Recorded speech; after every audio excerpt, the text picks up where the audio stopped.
Tutti conoscono Warren Buffett, l'investitore più ricco e famoso al mondo. Ogni anno Buffett presiede l'assemblea degli azionisti di Berkshire Hathaway, la holding di cui è amministratore delegato. La storia di BH è molto particolare ed è anche legata al genio di Warren. Berkshire Hathaway era una storica azienda tessile, un bisonte del capitalismo americano. Nel 1965 Buffett ne prese il controllo a forte sconto, per accorgersi abbastanza presto che si era trattato di un errore, perché l'industria non aveva prospettive. Decise allora di diversificare il business di BH investendo in altri settori. Il resto è storia. Buffett e il suo socio Munger hanno dimostrato un fiuto eccezionale per gli investimenti. Hanno acquistato e venduto business per oltre mezzo secolo, tanto che oggi BH, con una capitalizzazione stimata di 400 miliardi di dollari, è il conglomerato di aziende più grande al mondo. Le liste di aziende che controlla o in cui ha una partecipazione rilevante è lunghissima. Parliamo di Apple, Kraft, American Express, Jayco, tanto per fare alcuni nomi. Oggi però non parlerò di storia, ma andrò a riprendere alcuni spunti interessanti esposti da Warren nell'assemblea avvenuta di recente. Questo è un evento di culto del calendario finanziario che attira in Omaha, Nebraska, migliaia di persone. Si tratta di un appuntamento immancabile per tutti coloro che si interessano di finanza. Un vero spettacolo al limite del folcloristico, con visite guidate ai ristoranti preferiti di Warren,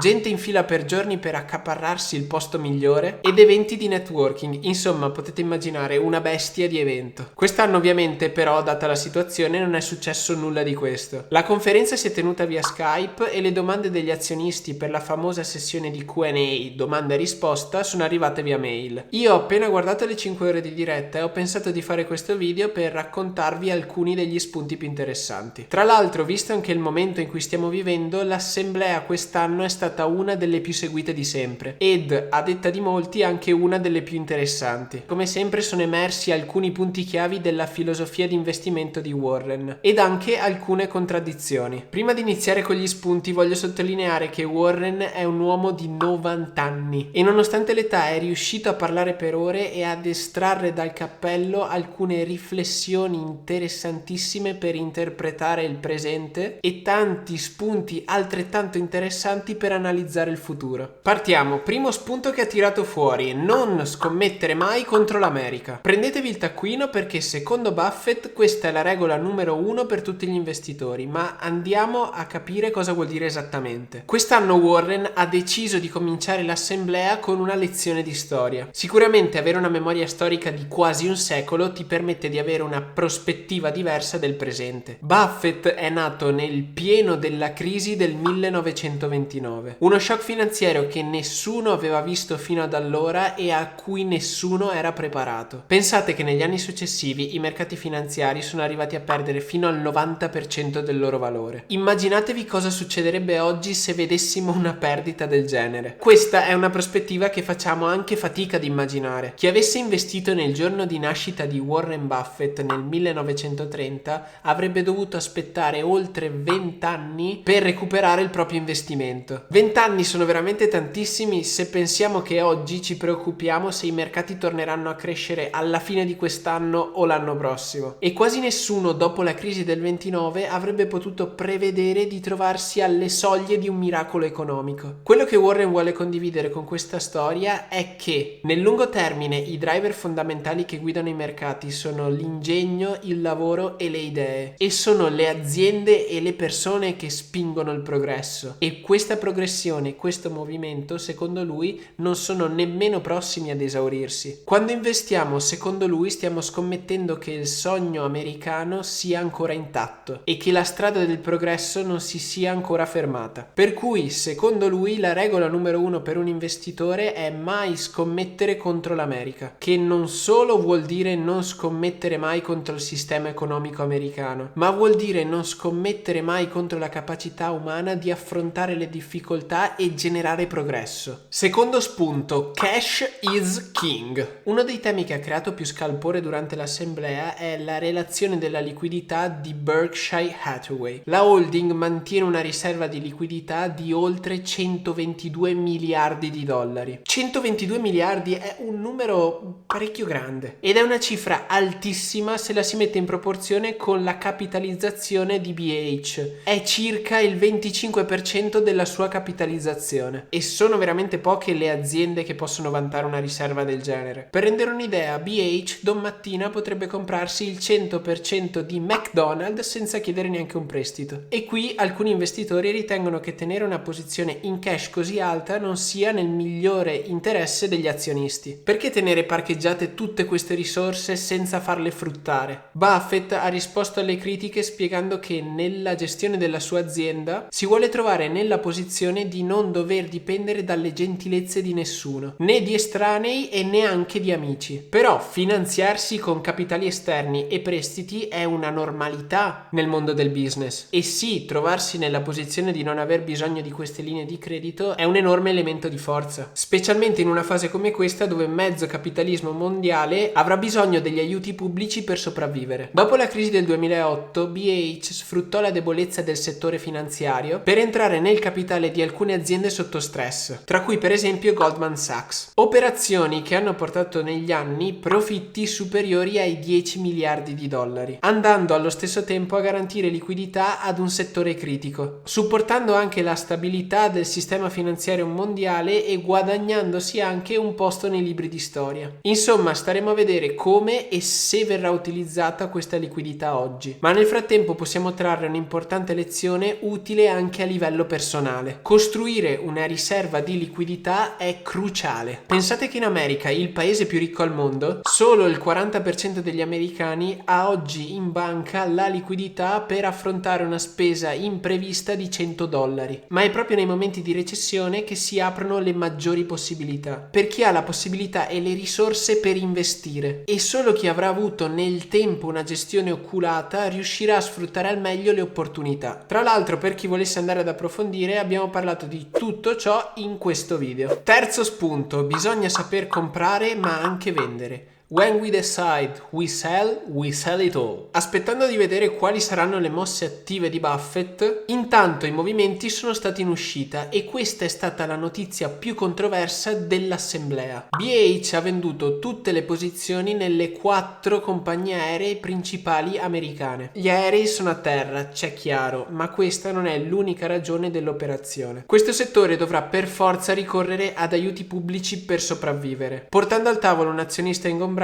come il governo, che presumibilmente avrà voce in capitolo nella gestione, in virtù dell'assegno che staccherà. Proprio l'ultima cosa che vuole Warren, che come detto prima fa dell'indipendenza finanziaria il pilastro della sua filosofia di investimento. Perciò ha riconosciuto questo investimento come un errore personale e dice che quando si riconosce un errore meglio fare marcia indietro, anche a costo di subire delle perdite. Questa sembra una lezione ovvia, ma è più facile a dirsi che a farsi, perché vedendo un investimento in rosso non è mai così facile. Infatti, anche in questo caso molti azionisti alzano il sopracciglio. Proprio Warren Buffett, che è il guru degli investimenti a lungo termine, decide di chiudere una posizione recente e va a perdere miliardi? Tenete presente che a febbraio Warren era andato in televisione e aveva annunciato che non avrebbe venduto nessuna posizione a causa della crisi. Insomma, questa marcia indietro ha creato parecchio scalpore. Questo soprattutto perché è arrivato da una figura dell'autorità di Warren Buffett, che quando afferma una cosa pubblicamente genera grande fiducia nei mercati. Ma avere una prospettiva di lungo termine non vuol dire non riconoscere eventuali errori o investimenti sbagliati. E quando si riconoscono bisogna anche saper vendere, accettando anche un'eventuale perdita. E qui va ricordato che i prezzi non sono l'unica cosa da guardare quando si pianifica un investimento a lungo termine. Se i prezzi sono a sconto, di solito c'è un motivo e quello che potrebbe sembrare un'eccezione potrebbe diventare una trappola. Quarto spunto alquanto controverso: I would rather invest in the S&P 500 than in my own company. Incalzato dalla domanda di un azionista, Buffett ha preso tranquillamente atto che gli azionisti di Berkshire Hathaway negli ultimi anni non sono riusciti a battere l'andamento generale dell'indice S&P 500, come tra l'altro già successo per lunghissimi periodi nel passato. Non perché Buffett abbia perso il tocco magico, ma perché per un'azienda delle dimensioni di BH diventa sempre più difficile difficile individuare una pool di investimenti che sovraperforma il mercato. La seconda ragione che però Buffett non ha commentato in assemblea è che il portafoglio di BH è molto esposto verso il settore dei servizi finanziari, che con questi tassi di interesse negli ultimi anni non ha avuto margini eccezionali. Quindi qual è il consiglio di Buffett per l'investitore medio? Magari interessato ad emulare il suo portafoglio e a seguire le sue orme. Semplicemente acquistare un fondo passivo e restare fedeli ad una strategia a lungo termine, che detto da uno dei più grandi investitori attivi della storia sembra quasi una provocazione. Però quando ci si approccia agli investimenti dobbiamo ricordarci che non tutti abbiamo a disposizione il tempo, la capacità e le risorse dei grandi investitori istituzionali. Quinto spunto altrettanto controverso: non usare le carte di credito. If you are ready to pay more than 12% interest for a loan, just send me a mail. Molto interessante la critica di Warren alle carte di credito, nonostante ci sia un piccolo conflitto di interessi, perché BH controlla molte delle aziende che offrono questo tipo di servizio, tra cui una partecipazione importante in American Express, su cui Buffett puntò addirittura negli anni 60. E in questa conferenza Buffett consiglia fortemente di imbattersi in questa tipologia di strumenti.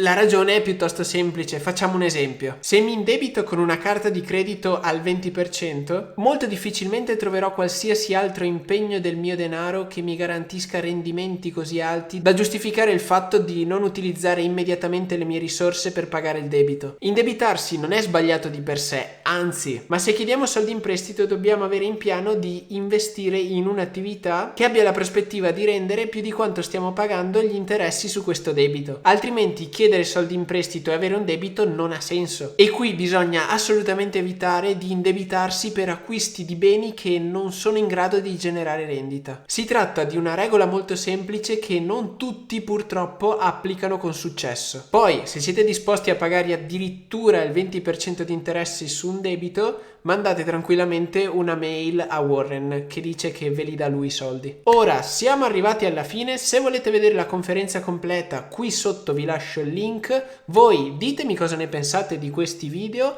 lasciate un mi piace se il video è stato interessante e vi è piaciuto, iscrivetevi se non volete perdervi nessun altro video e noi ci vediamo alla prossima avventura. Ciao a tutti ragazzi!